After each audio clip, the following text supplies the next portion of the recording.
kekuatan spiritual bagi kami, dan Tuhan menaruh perkataan-perkataan-Mu di mulut hamba-Mu untuk hamba-Mu berkatakan bagi banyak orang, sehingga semua orang dapat memahami apa sebenarnya maksud Tuhan di dalam perjalanan hidup yang kami jalani. Di dalam nama Tuhan Yesus kami berdoa. Amin. Firman Tuhan dalam kitab Hakim-Hakim pasal 11 ayat 1 hingga ayatnya yang ke-11, kemudian dilanjutkan dengan ayat 29 sampai ayat yang ke-33.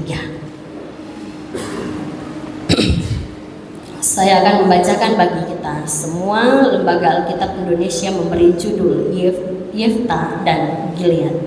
Langsung berkata-kata demikian. Adapun Yefta, orang Gilead itu adalah seorang pahlawan yang gagah perkasa, tetapi ia anak seorang perempuan sundal. Ayah Yefta ialah Gilead. Juga istri Gilead melahirkan anak-anak lelaki baginya. Setelah besar anak-anak istrinya ini, maka mereka mengusir Yefta, katanya kepadanya, "Engkau tidak mendapat milik pusaka dalam keluarga kami, sebab engkau anak dari perempuan lain." Maka larilah Yefta dari saudara-saudaranya itu dan diam di tanah Tob. Di sana berkumpullah kepadanya petualang-petualang yang pergi merampok bersama-sama dengan dia. Beberapa waktu kemudian Bani Amon berperang melawan orang Israel.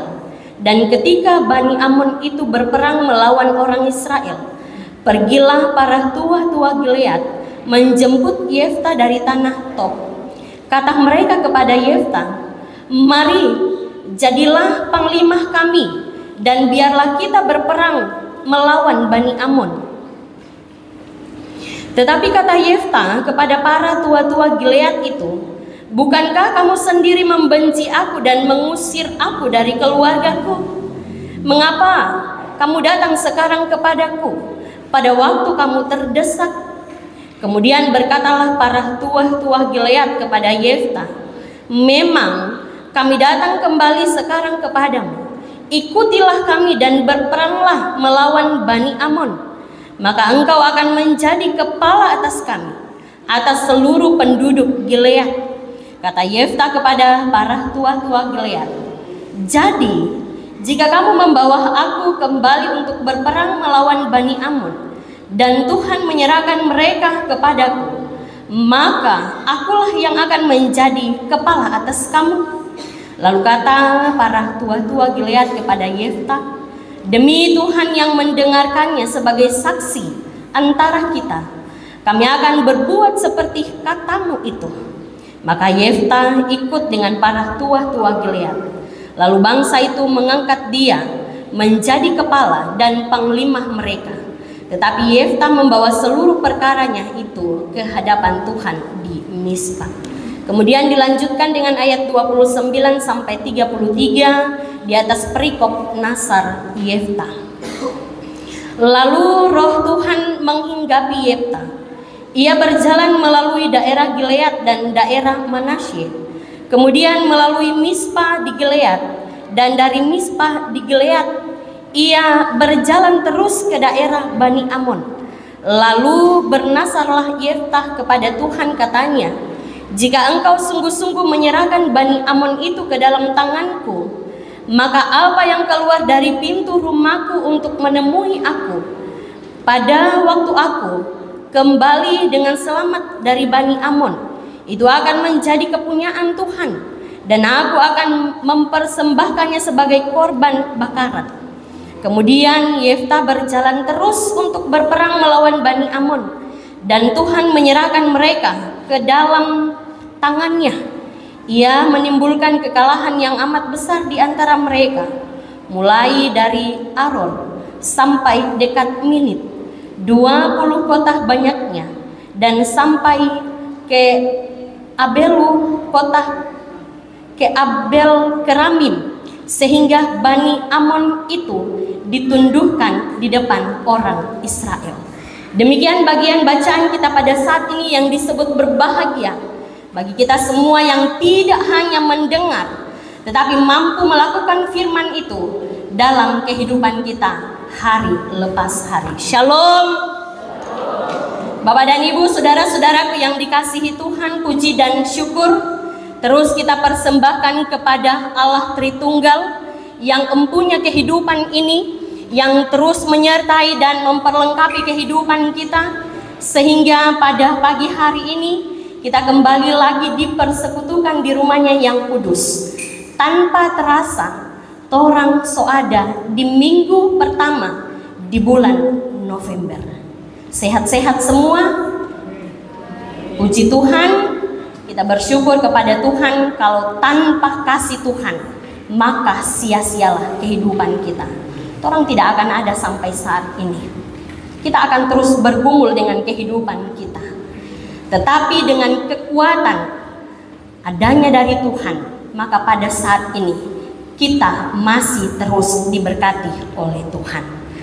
Bapak dan Ibu, saudara-saudaraku yang dikasihi Tuhan, melalui bacaan kita pada saat ini Hakim-Hakim pasal 11 ayat 1 sampai 11, kemudian dilanjutkan dengan ayat 29 sampai 33. Ini akan menjadi inti perenungan kita pada saat ini di minggu pertama di bulan November. Saudara-saudaraku yang dikasihi Tuhan, mungkinkah kita pernah mengalami luka? Baik itu mungkin luka karena kena pisau, atau mungkin luka karena kecelakaan, mungkin luka karena digigit hewan dan lain-lain sebagainya. Berbicara tentang luka batin punya kesamaan dengan luka fisik. Sama-sama sangat mempengaruhi hidup.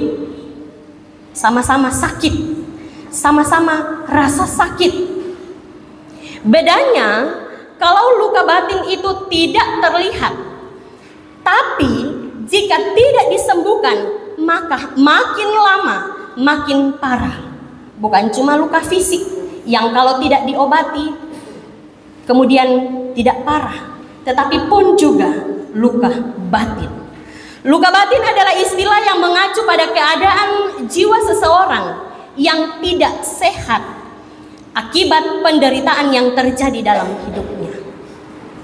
Saudara-saudaraku yang dikasihi Tuhan, kita akan mempelajari lebih jauh tentang luka batin ini melalui seorang tokoh di dalam Alkitab yang bernama Yeftah.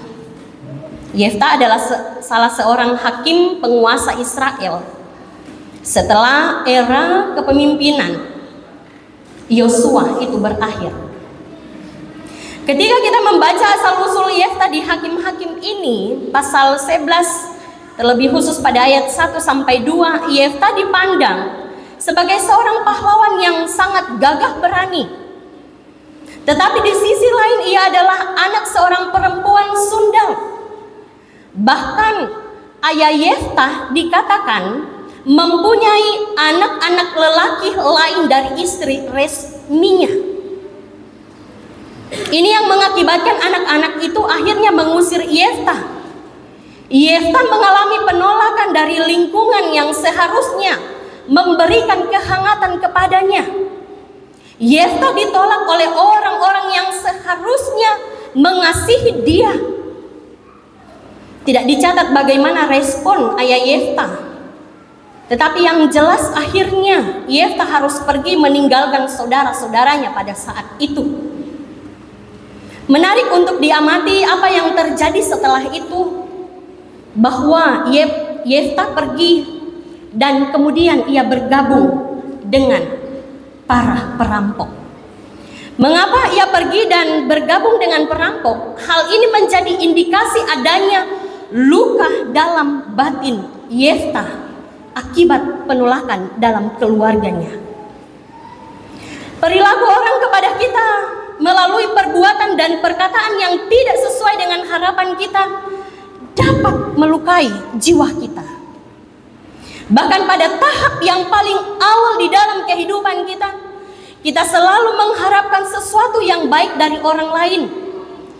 Tetapi ketika harapan kita tidak menjadi kenyataan, yang terjadi adalah malah sebaliknya, maka batin kita terluka, walau luka itu tidak kelihatan.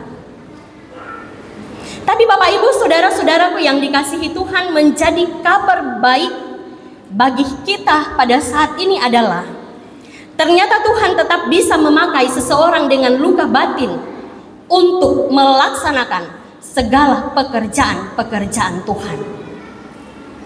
Yefta yang pernah jadi perampok ini mengalami perubahan hidup. Tuhan memakai para tua-tua Israel, meminta Yefta untuk memimpin bangsa Israel. Yefta pun membawa seluruh perkaranya kepada Tuhan. Tuhan memakai Yefta dan ia mencari Tuhan dengan sungguh-sungguh. Bahkan Alkitab mencatat roh Tuhan itu menghinggapi Yefta pada ayat yang ke-29. Tuhan bisa memakai orang dengan luka batin, tetapi tidak berarti luka itu bisa sembuh sendiri. Mungkin Bapak Ibu adalah orang-orang yang pernah terluka. Bapak dan Ibu, saudara-saudara pernah disakiti oleh orang-orang yang kita sayangi. Tentu itu. Nah, apa yang akan kita lakukan dengan luka itu?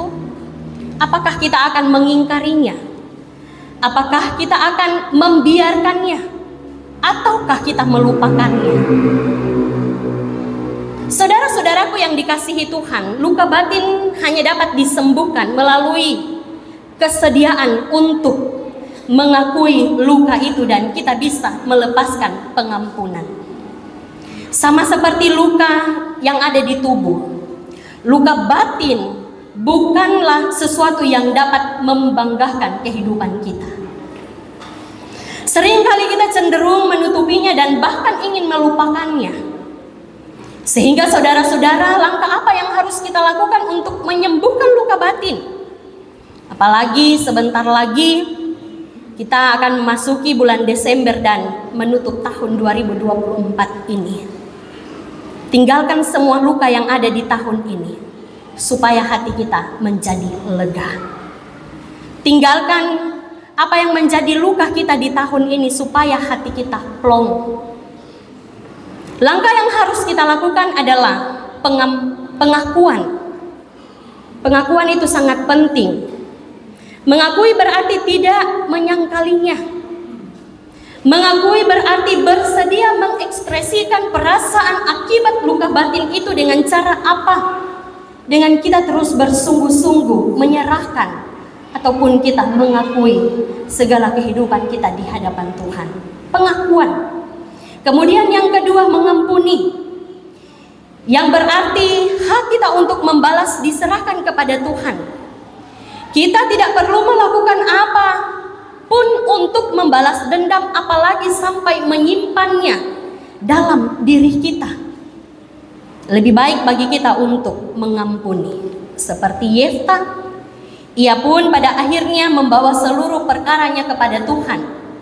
Begitupun dengan kita. Mulai saat ini jangan tunggu nanti dulu, tapi mulai saat ini bawa hidupmu pada Tuhan. Bawa seluruh luka batin kita kepada Tuhan. Mungkin kita pernah dikecewakan, kita pernah dilukai oleh orang yang kita sayangi.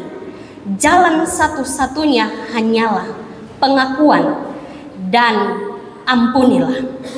Kiranya Tuhan memampukan kita menjadi Yefta masa kini, membawa seluruh kehidupan kita apapun persoalan yang sementara kita hadapi. Terpujilah nama Tuhan. Amin.